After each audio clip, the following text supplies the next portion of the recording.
পোস্ত বা সর্ষে নয়, সাদা তিল বাটাতেই স্বাদ জমবে লাউশাকের। পাত খালি হবে এক পদেই। শীত পাততাড়ি গোটানোর আগেই তিলবাটার স্বাদ উপভোগ করে নিন নিরামিষ তরকারিতে। গরম ধোয়া ওঠা ভাতে মেখে শুকনো এই লাউশাকের তরকারি খেলে মন ভরে যাবে। প্রথমে শিলনোড়ায় বা মিক্সিতে সাদা তিল বেটে নিতে হবে।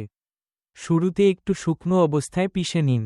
তারপর কাঁচালঙ্কা আর সামান্য জল মিশিয়ে মিহি করে বেটে নিন।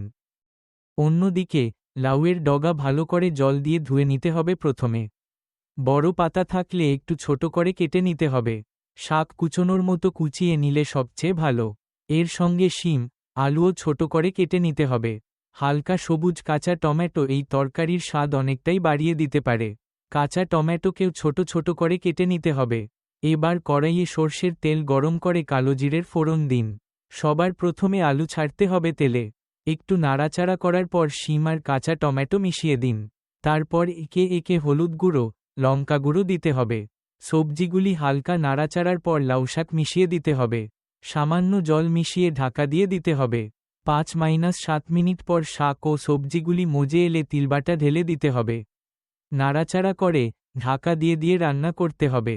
শুকনো হয়ে এলে আঁচ বন্ধ করে দিন। গরম ভাতের সঙ্গে মেখে খেলে ভালো লাগবে।